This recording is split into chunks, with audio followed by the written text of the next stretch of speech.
என்னென்னு பார்த்தீங்கன்னா கற்பூரவள்ளி. இது ஒரு 4 ஆண்டுகளுக்கு முன்னாடி வச்சது. இப்போ வந்து இது ஒரு தார் போட்டிருக்கு, இங்கே ஒரு பொதி போட்டிருக்கு.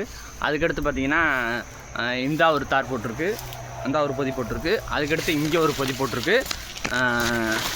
இந்த ஒன்று இப்போ நீங்கள் பார்த்தீங்கன்னா இதில் வந்து ஒரு 5 தார் போட்டுருச்சு. மீதி ஃபுல்லாக இப்போ பார்த்தீங்கன்னா இந்த வாழைகள்லாம் வந்து அடுத்தடுத்து இருக்குது. இது வந்து நம்ம இப்போ சந்தைக்கு போகிறதுனால இப்போ ஒரு 4-5 மாதமாக தான் நல்லா நீர் அடிக்கடி பாய்ச்சறதுனால இப்போ இந்த வாழைகளை விட இது அடுத்து பக்கக்கண்டு வந்து வாழையோட வளர்ச்சி வந்து நல்லா இருக்குது. அதாவது இந்த விவசாயம் வந்து இயற்கை விவசாயம் என்ன சொல்லுதுன்னு பார்த்தீங்கன்னா, நம்ம சும்மா இருந்தாலே போதும் அப்படின்றது தான் சொல்லுது. அதாவது என்னென்னு பார்த்தீங்கன்னா, இப்போ நம்ம தண்ணி பாய்ச்ச என்னென்னா சராசரியாக அது வந்து என்னென்னா ஒரு 8 சீப்பு வச்சிரும்.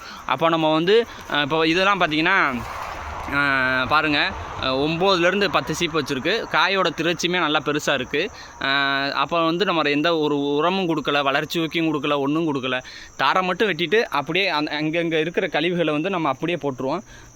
அப்படியே போட்டுட்டு நம்ம கீழே வந்து உழவுலாம் இல்லை. இதுவெல்லாம் சூரிய ஒளி நம்மளுக்கு வந்து இயற்கை மூடாக்காவும் வந்து இதாக இருக்குது. அப்போ நம்மளுக்கு சராசரியாக நம்ம சொன்ன மாதிரி 8 சீப்பு வச்சுன்னா அந்த 8க்கு மேலே 9, 10ன்னு கூடிக்கிட்டே தான் போதே தவிர குறைய வாய்ப்பு இல்லை. ஆனால் நம்ம ரசாயன உரங்களை போட்டு முன்னாடி 10 சீப்பு 12 சீப்பு வச்சதை இப்போ 8 சீப்பு கொண்டு வந்துட்டோம். அப்போ வந்து நம்ம வந்து ரசாயன உரங்களை பயன்படுத்தி மண்ணில் இருக்க நுண்ணுயிர்களை அழிச்சிட்டோம். அதுக்கான உணவுகளை வந்து நம்ம கொடுக்குறதே இல்லை.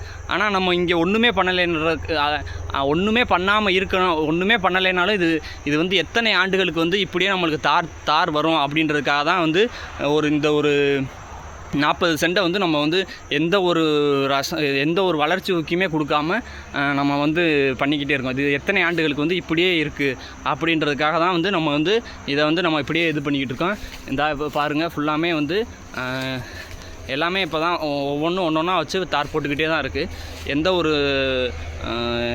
அதாவது உழவில்லா எந்த செலவுமே இல்லை. 0 பட்ஜெட் மட்டும். தண்ணி பாய்ச்சினோமா, தாரை வெட்டினோமா, அதை போய் சந்தையில் விற்றோமா, இது மட்டும்தான் வந்து இங்கே வேலை. மற்றபடி எந்த ஒரு வேலையும் இல்லை. அதாவது வாழை மரங்கள் அதிகம் இல்லாத இடத்துல மட்டும்தான் வந்து உங்களுக்கு வந்து களைகள் இருக்கும்.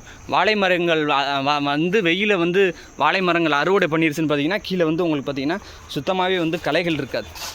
இது ஃபுல்லாமே வந்து ஒவ்வொன்றும் ஒவ்வொரு மூலிகையாக இருக்கும். ஒவ்வொன்றுமே வந்து ஒவ்வொரு தாவரத்துக்கு தேவையான சத்துக்களை எடுத்து கொடுக்கும். அது வந்து இயற்கைக்கு வந்து ஒன்றுக்கும் ஒன்று உதவி பண்ணிக்கணும். இதுதான் வந்து இயற்கை விவசாயம். எளிமையான